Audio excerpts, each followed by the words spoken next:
आज अपन स्टार्ट करते हैं find the roots of quadratic equations. तो हम लोगों ने प्रीवियस क्लास में क्वाड्रेटिक इक्वेशंस का ग्राफ हमने फाइंड आउट कर लिया था। केवल ए और बी और सी में कोई क्वाड्रेटिक इक्वेशंस अगर गिवन होती थी, इस तरीके से अगर कोई क्वाड्रेटिक इक्वेशंस गिवन है तो आप आसानी से ये बता पाते थे कि अगर मान लीजिए कोई quadratic equation a x square plus b x plus c ये दी हुई है क्वाड्रेटिक इक्वेशन, तो आप आसानी से ये जो ए है, बी है, सी उसकी वैल्यू आप बता पाते थे कि ए पॉजिटिव होगा, बी पॉजिटिव होगा कि सी पॉजिटिव होगा, राइट। फिर जो एक्सरसाइज 2.1 है वो भी हमने आसानी से कर लिया, बहुत ही इजी थी। अब उसके आगे जो है अगली एक्सरसाइज, उसमें आपको क्या फाइंड करना होगा, रूट्स, राइट। आपको रूट्स फाइंड करना होगा और रिलेशन स्टेब्लिश करना पड़ेगा किसके साथ, जो आपके कोफिशिएंट है ए और बी के साथ, राइट। तो सबसे जो प्राइमरी टास्क है वो है आपका क्या फाइंड आउट करना, रूट्स, क्योंकि बच्चे रूट्स ही नहीं फाइंड कर पाते तो कैसे स्टेब्लिश करेंगे रिलेशन, राइट। तो हमने प्रीवियस क्लास में थोड़ा सा रिलेशन बताया था आपको। क्या रिलेशन बताया था कि अल्फा प्लस बीटा मान लीजिए कोई भी क्वाड्रेटिक इक्वेशंस ये गिवन है, सपोज दैट ये कोई क्वाड्रेटिक इक्वेशंस गिवन है। मैंने आपको बताया था प्रीवियस क्लास में कि अगर आपका quadratic equation a x square plus b x plus c is equal to अगर 0 ऐसे गिवन है तो जो आपका इसका जीरोज होते हैं, इसके जीरोज तो मान लेते हैं इसका जीरोज अल्फा एंड बीटा है, ठीक है ना। जीरोज का मीनिंग ये होता है कि एक्स की जगह पे अगर आप अल्फा रख देंगे तो पूरी जो वैल्यू जब सॉल्व करेंगे तो इक्वल टू में 0 आ जाएगा। ऐसे ही जब आप बीटा रख देंगे तो आप क्या आ जाएगा, ये 0 आ जाएगा, ठीक है ना। तो this is called zeros, right. तो आपका इनके साथ रिलेशन बताया था, तो आपको बताया था कि sum of zeros is equal to minus b upon a, means minus coefficient of x divided by coefficient of x square. Similarly मैंने प्रोडक्ट ऑफ जीरोज बताया था सी अपॉन ए, राइट। और इस पे हमने थोड़ा सा क्वेश्चंस भी एक दो डिस्कस किए थे। अब इन्हीं क्वेश्चंस पे अल्फा और बीटा कैसे निकाले, मींस इस क्वेश्चन से जीरोज कैसे फाइंड करें, मींस अगर ऐसा क्वेश्चन दिया हो तो मैं अल्फा और बीटा कैसे फाइंड करूं, उसके लिए इंपॉर्टेंट है find the roots of the quadratic equation. और इसी रूट को बोलते हैं क्या, आपका जीरोज भी बोलते हैं, ठीक है ना। रूट्स को ही क्या बोलते हैं, जीरोज, ठीक है ना। तो आपने क्लास 9th में एक स्प्लिटिंग मेथड में स्प्लिटिंग द मिडिल टर्म पढ़ा होगा, राइट। तो अपन उसी मेथड को अब थोड़ा दूसरे तरीके से सॉल्व करेंगे और आप देखोगे सारे क्वेश्चंस आप बहुत आसानी से मींस इसको बिना सॉल्व किए ही आंसर ला लेंगे। कैसे, अब वो चेक करते हैं। आइए बेटा ध्यान दीजिएगा, चलिए ठीक है, ध्यान दीजिए। मान लीजिए क्वेश्चन गिवन है, मान लीजिए क्वेश्चन दिया हुआ है आपका पी एक्स इजिकल टू, यहाँ पे क्वेश्चन दिया है p x is equal to x square plus of 5x plus of 6 is equal to 0, ठीक है। पी एक्स इजिकल टू 0 ले लीजिए, ठीक है। देखिए अब इसका मुझे क्या फाइंड करना है, स्प्लिटिंग द मिडल टर्म। तो आप लोगों ने क्लास 9th में क्या पढ़ा था समझना। आप क्या करते थे क्लास 9th में कि जो ये मिडिल टर्म है, ध्यान दीजिए, जो ये मिडिल टर्म है उसको दो पार्ट में ब्रेक करते थे, मींस इस 5 को दो पार्ट में ब्रेक करते थे। कैसे, कि जब मैं दोनों को ऐड कर दूं, मैं जब दोनों को ऐड कर दूं तो कितना आ जाए, 5 आ जाए, और जब मैं मल्टीप्लाई कर दूं तो 6 आ जाए। ये आपने क्लास कहां पढ़ा था, 9th में। अब मुझे ये नहीं पढ़ना है, अब मैं जो स्प्लिट करूंगा, अब मैं स्प्लिट करूंगा इस वाले मेथड को, ठीक है ना, इसको। अगेन वही सेम काम, 6 कब हो सकता है, जब मैं 2 को 3 से मल्टीप्लाई कर दूं, राइट। ध्यान देना, जब मैं 2 को 3 से मल्टीप्लाई कर दूं तो आंसर मेरा कितना आ सकता है, 6 आ सकता है, राइट। तो 2 3 जा 6 और 2 प्लस 3 5, राइट। तो ये आपका स्प्लिट हो गया। क्या आ गया इसका आंसर, एक्स स्क्वायर। अब आप यहां से डायरेक्ट आंसर बना सकते हो, डायरेक्ट आंसर बना दीजिए। क्या आंसर आएगा मैं बता देता हूं, एक्स इजिकल टू आएगा, ये 2 आ गया ना, तो अगर यहाँ पे +2 आया तो -2 आएगा। एक अल्फा मीन्स अल्फा की वैल्यू कितनी आ गई, -2, और बीटा की वैल्यू ये भी प्लस है, तो इसका भी आंसर कितना आ जाएगा, -3। ये आप डायरेक्ट आंसर निकालिए। अब मैं इसको प्रूफ करके दिखाता हूं आपको। देखिए दिया गया x square plus of 5x plus of 6 is equal to 0। तो इस 5x को मैं क्या लिख सकता हूं, 2x प्लस 3x, ये आ जाएगा x square plus 2x plus 3x plus of 6 is equal to 0, right. अब इन दोनों में चेक करिए क्या कॉमन है, दोनों में x कॉमन है, तो x कॉमन ले लिए, तो यहाँ पे क्या बच गया x और यहाँ पे क्या बच गया 2। फिर यहाँ पे चेक करो बेटा, यहाँ पे क्या बच गया, 3 कॉमन है, दोनों में क्या कॉमन है, इस दोनों में 3 कॉमन है, तो यहाँ पे क्या बच गया x और यहाँ पे बच गया 2 इजिकल टू 0। अब यहाँ पे देखिए x प्लस 2 दोनों में कॉमन है, तो x प्लस 2 आपने कॉमन ले लिया, तो यहाँ पे x बच गया, यहाँ पे 3, ये आ गया x प्लस 3 इजिकल टू 0। तो यहाँ से आप x की जब वैल्यू निकालोगे तो x इजिकल टू आएगा -2, और जब यहाँ से निकालोगे तो x इजिकल टू आएगा -3। इसको मैंने बोला अल्फा, इसको मैंने बीटा। ये देखो आंसर आपके पास पहले ही आ चुका। मीन्स आपको रूट या जीरो फाइंड करने के लिए बहुत आसानी से आप डायरेक्ट आंसर निकाल सकते हैं, ठीक है ना। बस आपको ये मेथड अप्लाई करनी पड़ती है क्लास 10 के लिए।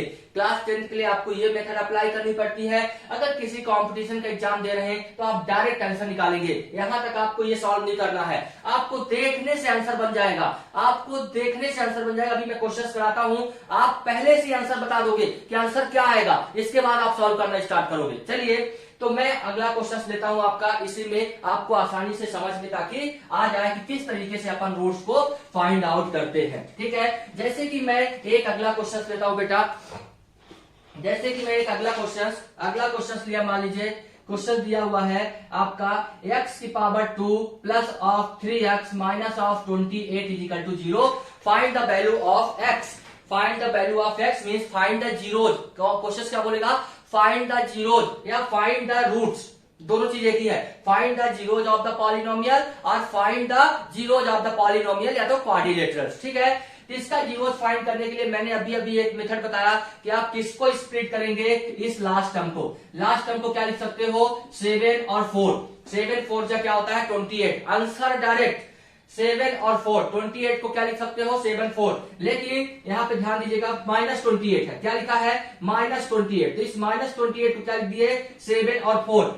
यहाँ पे ध्यान देने वाली बात है, बहुत इंपॉर्टेंट है बेटा, देखना -28 कब हो सकता है, जब मैं दोनों नंबर को मल्टीप्लाई करूं। इंपॉर्टेंट चीज समझना, माइनस कब होता है, आप जानते हैं कि जब मल्टीप्लाई करेंगे 7 4 को, तो 7 4 जा 28, तो अगर किसी पॉजिटिव नंबर को मल्टीप्लाई करते हैं पॉजिटिव नंबर से, answer will be positive number, right. अगर किसी निगेटिव नंबर को मल्टीप्लाई करते हैं पॉजिटिव नंबर से, answer will be negative number. और किसी अगर दो में से कोई भी एक निगेटिव हो, मान लीजिए ये वाला पॉजिटिव है और ये वाला आपका निगेटिव है, तो भी आंसर क्या आएगा, निगेटिव आएगा। और अगर दोनों निगेटिव है तो भी आंसर कितना आएगा, पॉजिटिव आएगा। ये आपको पता है, राइट। अगर नहीं पता तो आपको ये भी पता होना चाहिए। मींस निगेटिव नंबर को निगेटिव मल्टीप्लाई करोगे तो भी प्लस आएगा, पॉजिटिव को पॉजिटिव से मल्टीप्लाई करोगे तो भी प्लस आएगा। माइनस कब आ सकता है, जब दो में से एक नंबर आपका निगेटिव हो। इंपॉर्टेंट चीज समझना, दो में से एक नंबर निगेटिव हो तभी आंसर आ सकता है माइनस का। इसका मतलब -28 लाना है तो या तो ये माइनस होगा या तो ये माइनस होगा। ध्यान देना, या तो ये वाला नंबर माइनस होगा और या तो ये वाला नंबर माइनस होगा। अब कौन सा माइनस होगा, इसका डिसीजन कौन देगा, ये वाला साइड। इसका डिसीजन कौन देगा, ये साइड। ये प्लस है, इसका प्लस का मीनिंग क्या है कि इन दोनों को हम ऐड करते हैं, इन दोनों को ऐड करें तो क्या आ जाएगा +3। तो अगर मैंने मान लीजिए इसको -7 ले लिया तो -7 और मल्टीप्लाई बाई 4 -28 आ जाएगा, कोई प्रॉब्लम ही नहीं है। बट ध्यान देना, लेकिन जब -7 और +4 करोगे तो -3 आंसर आएगा, और यहां पे तो +3 है, गलत। इसका मतलब आपको क्या लेना पड़ेगा बेटा, ये आप हटाइए और इसको माइनस लेना पड़ेगा। अब आप देखिए 7 मल्टीप्लाई बाई -4 -28 और 7 - 4, आंसर विल बी +3। आपका आंसर आ चुका है। अब आप यहां से डायरेक्ट आंसर लिखेंगे, x1 की वैल्यू कितनी आ गई, +7 दिया है तो -7, x2 की वैल्यू कितनी आ गई, -4 दिया है तो +4। ये आपका हो गया अल्फा और ये आपका हो गया बीटा, राइट। ये पहले निकल गया आंसर। अब आप क्लास 10 में इसको फैक्टराइज कैसे करेंगे वो चेक करिए, ठीक है ना। इसको क्लास 10 में फैक्टराइज कैसे करेंगे, ये आ गया आपका x² + 3x minus of 28 equal to 0। ये x² और इस 3x को मैंने क्या क्या फैक्टराइज किया है, 7 और -4, तो मैं लिख देता हूं 7x - 4x - 28 equal to 0। Means इस 3x को क्या लिख दिया 7x और -4x, ये 7x - 4x -28 लिखा था, -28 डायरेक्ट लिख दिया 0। अब यहाँ पे चेक करिए बेटा, यहाँ पे क्या कॉमन है, यहाँ पे आपका x कॉमन है, ये आपने x कॉमन ले लिया, तो यहाँ पे क्या बच गया x + 7। अब आपका जो टारगेट है आपका जो टारगेट है यहाँ पे जो x है यही मुझे अगले में बनाना है। क्या कॉमन लूं कि एग्जैक्टली प्लस x बच जाए, तो मैं क्या कॉमन ले लूं, -4 कॉमन ले लूं। तो जब मैं -4 कॉमन लूंगा तो यहाँ पे प्लस x बच जाएगा। और आपको यहाँ सोचना नहीं कि यहाँ पे क्या आएगा, यहाँ पे 100% +7 ही आएगा, तो आप बिना सोचे ही +7 लिख दो इक्वल टू 0, क्योंकि आप जब -4 कॉमन लोगे तो यहाँ पे ये वाला माइनस बाहर चला जाएगा तो प्लस हो जाएगा, और 7 4 जा 28 तो अपने आप +7, तो आना ही आना है बिना बिना टेंशन के आप बिल्कुल लिख दिया।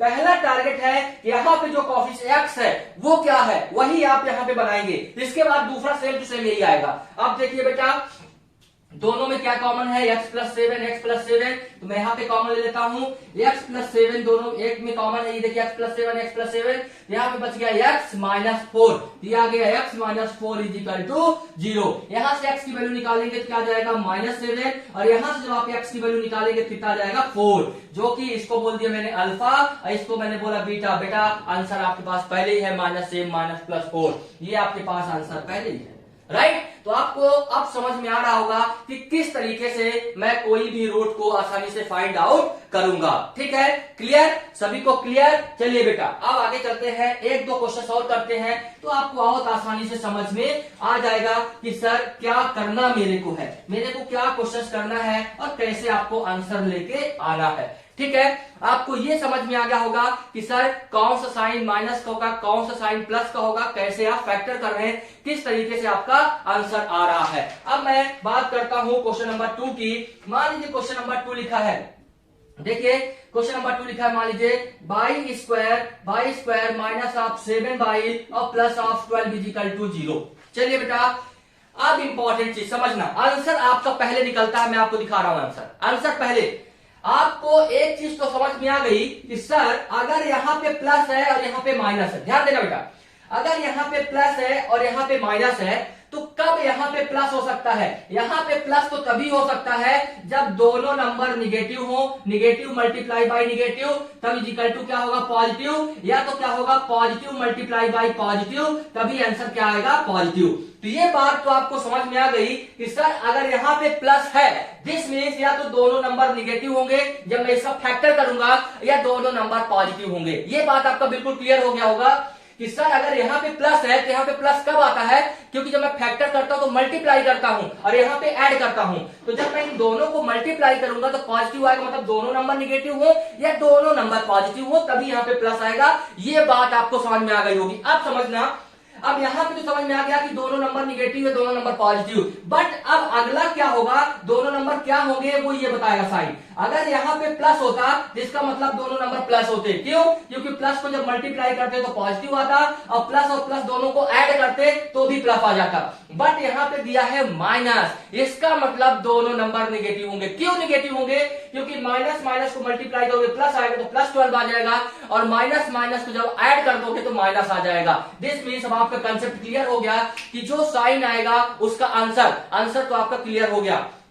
इसका मतलब जब आप इस 12 को फैक्टर करेंगे, +12 को फैक्टर करेंगे तो क्या लिख देंगे 3 और 4, लेकिन -3 की +4 तो आप बोलोगे सर माइनस, क्यों माइनस, क्योंकि जब मैं निगेटिव को निगेटिव से मल्टीप्लाई करूंगा तो +12 आ जाएगा, और -3 -4 कर दूंगा तो -7 आ जाएगा। बस आंसर आ चुका है। यहां से x1 की वैल्यू आ गई, -3 दिया है तो +3, और x2 की वैल्यू -4 दिया है तो +4। इसको बोल दिया अल्फा, इसको बोल दिया गया बीटा, राइट। लेकिन आपको क्लास 10th में प्रॉपरली अच्छे से लिखना पड़ेगा, तो आप क्या लिखोगे, यहाँ पे लिखोगे y², इसको मैंने 7x को क्या लिख दिया -3x -4x और +12 दिया है तो मैंने +12 = 0 बना दिया।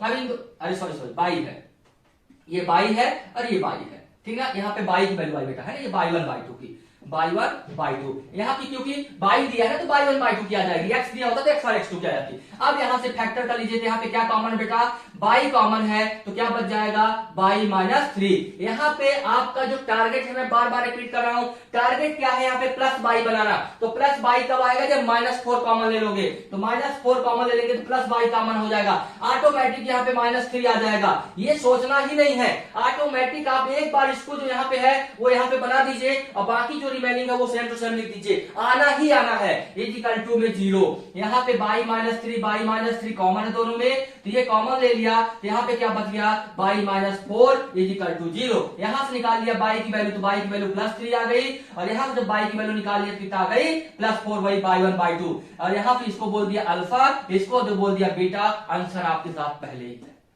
क्लियर? तो अब मैं उम्मीद करता हूं कि आप बहुत इसी तरीके से किसी भी इक्वेशंस का रूट्स फाइंड आउट कर पाओगे। कैसे फाइंड करते हैं, आप जो लास्ट में फैक्टर दिया है उसको आसानी से फैक्टराइज कर दीजिए और आपका आंसर आ जाएगा। एक्चुअल में इसमें 3 से 4 रूल्स है, ठीक ना, 3-4 रूल्स है, बट अपन बहुत ज्यादा रूल की तरफ नहीं बढ़ेंगे, ठीक ना, क्योंकि आपको बहुत ज्यादा रूल्स की रिक्वायरमेंट नहीं है, तो आपको आसानी से ये चीजें समझ में आ गई होंगी। चलिए एक क्वेश्चन में आपको और बताता हूं, ध्यान से दीजिए, सुनिएगा। एक क्वेश्चन और बताता हूं, इंपॉर्टेंट क्वेश्चन है। इस बार क्वेश्चन क्या दिया हुआ है, इस बार आपका क्वेश्चन दिया हुआ है, देखिए 5x² plus of 3x minus of 14 is equal to 0।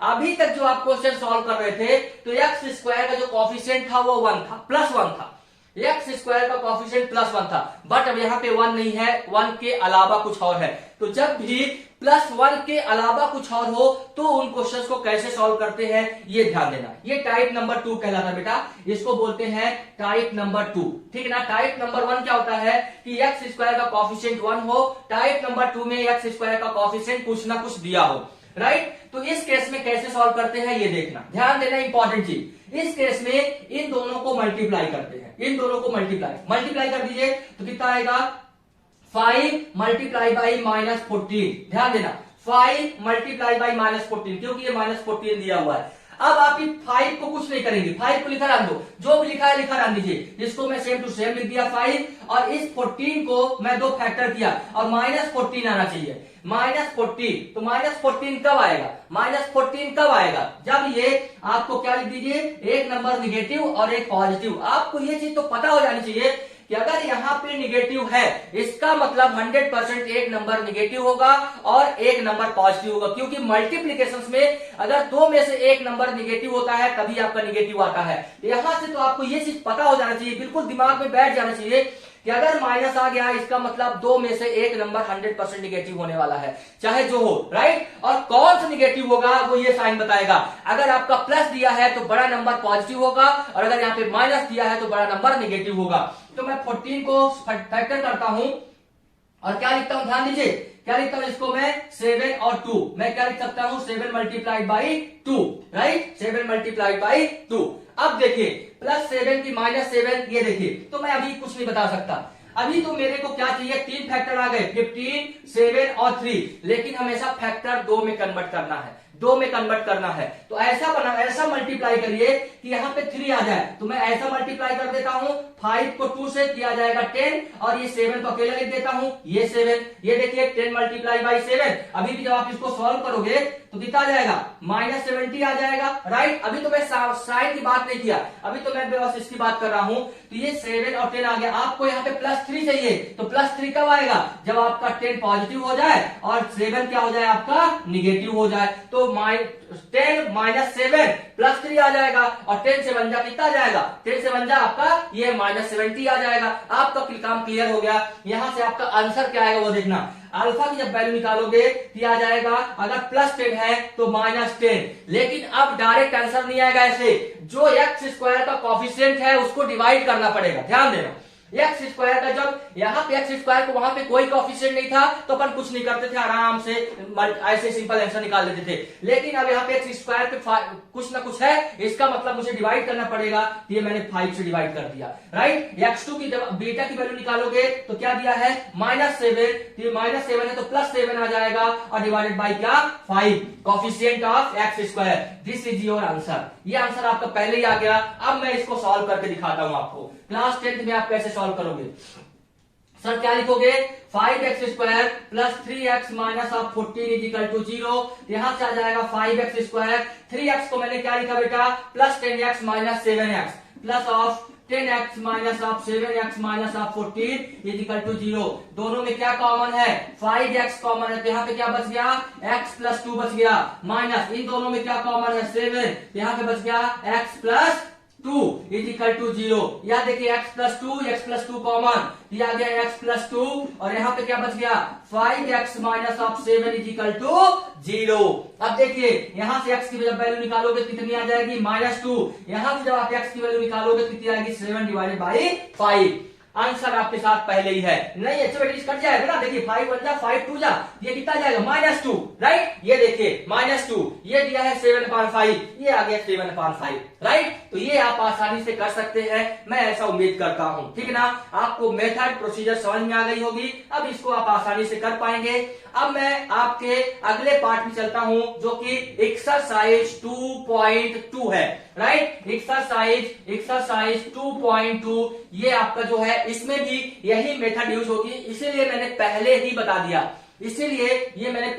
दिया, अब आपको जब मैं एक्सरसाइज 2.2 कराऊंगा तो आप देखोगे सर बिल्कुल आपको लड्डू जैसा क्वेश्चन दिखेगा और आप आसानी से आंसर फाइंड आउट कर लोगे। क्वेश्चन नंबर एक्सरसाइज 2.2 में ऐसे क्वेश्चन दिए हैं कि सबसे पहले आप अल्फा और बीटा मतलब रूट फाइंड करिए और फिर उन रूट्स को वेरीफाई करिए। तो वेरिफिकेशन का मैंने मेथड बताया था, alpha plus beta is equal to -b/2, तो वो अपन सॉल्व करेंगे। तो प्लीज बच्चों अगर आपको हमारा वीडियो अच्छा लगता हो तो प्लीज आप सब्सक्राइब और लाइक जरूर करें, राइट, क्योंकि आपके सब्सक्रिप्शन से हमें एक पॉजिटिव एनर्जी मिलेगी और मैं आपको और अच्छा से अच्छा वीडियो बना पाऊंगा और आपको पढ़ा पाऊंगा। चलिए तो अगले नेक्स्ट वीडियो में अपन करते हैं एक्सरसाइज 2.2। ओके चलिए।